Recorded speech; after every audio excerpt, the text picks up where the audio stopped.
ओम श्री गणेशाय नमः। श्री जानकी वल्लभो विजयते।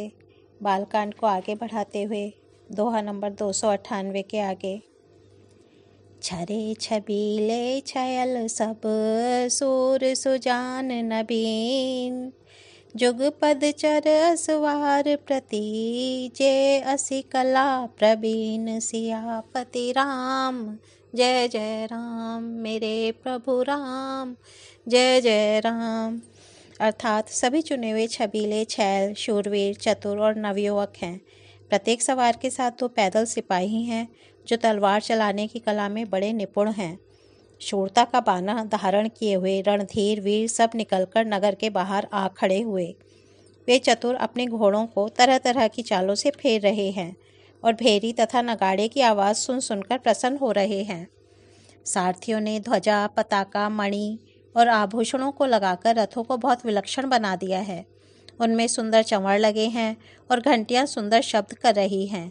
वे रथ इतने सुंदर हैं मानो सूर्य के रथ की शोभा को छीन लेते हैं। अगणित श्यामकर्ण घोड़े थे। उनको सारथियों ने उन रथों में जोत दिया है जो सभी देखने में सुंदर और गहनों से सजाए हुए सुशोभित हैं और जिन्हें देखकर मुनियों के मन भी मोहित हो जाते हैं, जो जल पर भी जमीन की तरह ही चलते हैं।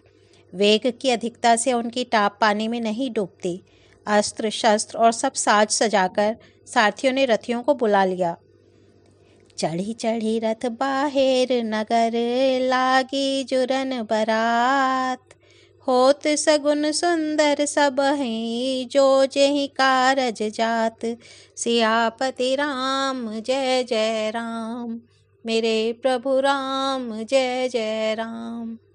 अर्थात रथों पर चढ़ चढ़कर बारात नगर के बाहर जुटने लगी। जो जिस काम के लिए जाता है सभी को सुंदर शकुन होते हैं। श्रेष्ठ हाथियों पर सुंदर अंबारियां पड़ी हैं। वे जिस प्रकार सजाई गई थीं सो कहा नहीं जा सकता।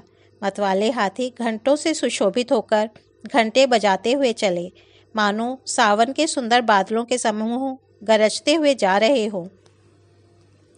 सुंदर पालकियां, सुख से बैठने योग्य ताजमान जो कुर्सी नुमा होते हैं और रथ आदि और भी अनेक प्रकार की सवारियां हैं, उन पर श्रेष्ठ ब्राह्मणों के समूह चढ़कर चले, मानो सब वेदों के छंद ही शरीर धारण किए हुए हों। मागध, सूत, भाट और गुण गाने वाले सब जो जिस योग्य थे वैसी सवारी पर चढ़कर चले। बहुत जातियों के खच्चर, ऊंट और बैल असंख्य प्रकार की वस्तुएं लाद लाद कर चले। कहार करोड़ों कांवरे लेकर चले। उनमें अनेकों प्रकार की इतनी वस्तुएं थीं कि जिनका वर्णन कौन कर सकता है। सब सेवकों के समूह अपना अपना साज समाज बनाकर चले। सबके उर निर्भर हर्षो, पूरित पुलक शरीर।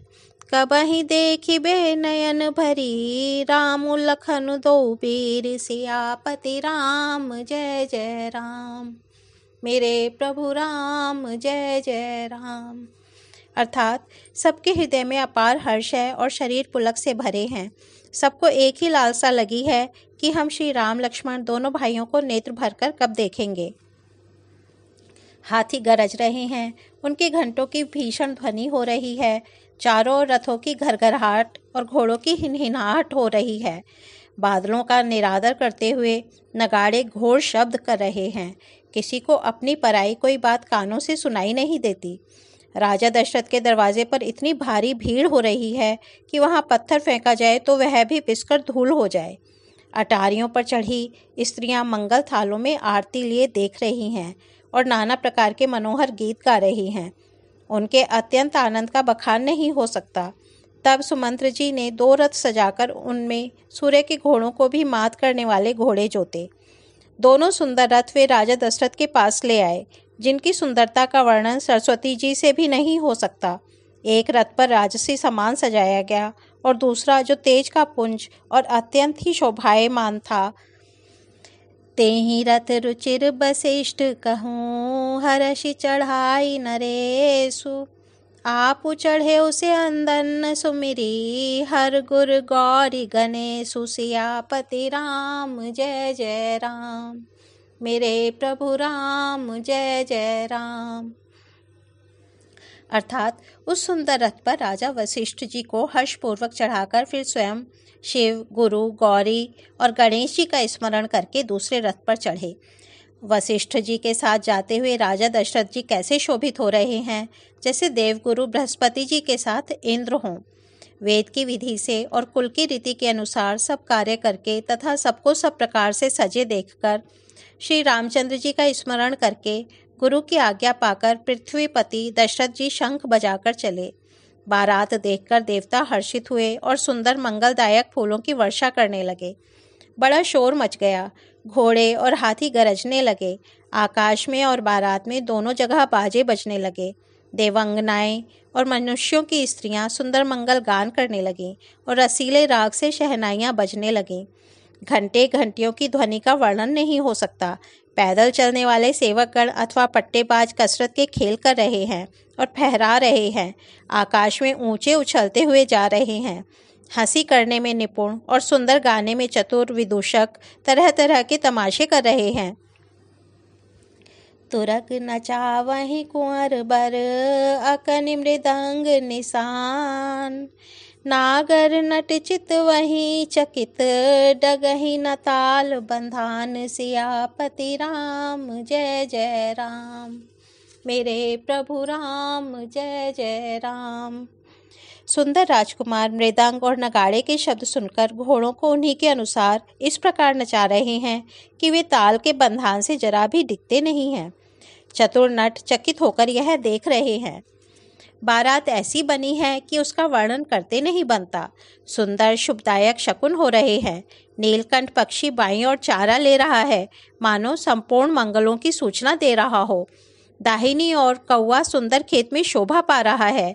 नेवले का दर्शन भी सब किसी ने पाया। तीनों प्रकार की शीतल मंद सुगंधित हवा अनुकूल दिशा में चल रही है। श्रेष्ठ सुहागिनी स्त्रियां भरे हुए घड़े और गोद में बालक लिए आ रही हैं। लोमड़ी फिर फिर कर बार बार दिखाई दे जाती है। गायें सामने खड़ी बछड़ों को दूध पिलाती हैं। हरिनों की टोली बाईं ओर से घूमकर दाहिनी ओर को आई, मानो सभी मंगलों का समूह दिखाई दिया। शेमकरी सफ़ेद सिर वाली चील विशेष रूप से कल्याण कर रही है। श्यामा बाईं और सुंदर पेड़ पर दिखाई पड़ी। दही, मछली और दो विद्वान ब्राह्मण हाथ में पुस्तक लिए हुए सामने आए। सभी मंगलमय, कल्याणमय और मनोवांछित फल देने वाले शकुन मानो सच्चे होने के लिए एक ही साथ हो गए।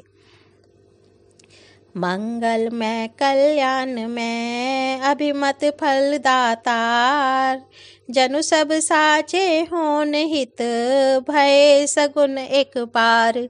सियापति राम जय जय राम, मेरे प्रभु राम जय जय राम। स्वयं सगुण ब्रह्म जिसके सुंदर पुत्र हैं, उसके लिए सब मंगल शकुन सुलभ हैं।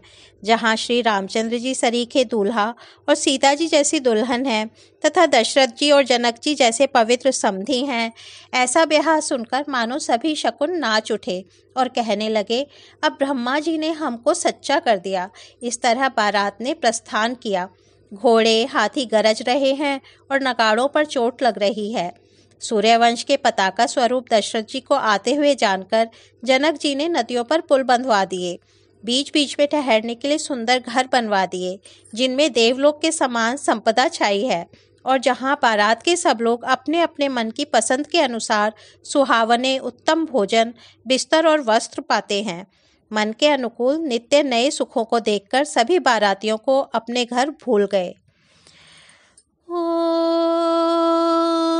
मंगल भवन अमंगल हारी, त्रबहु सो दशरथ अजेर बिहारी। राम सिया राम जय जय राम।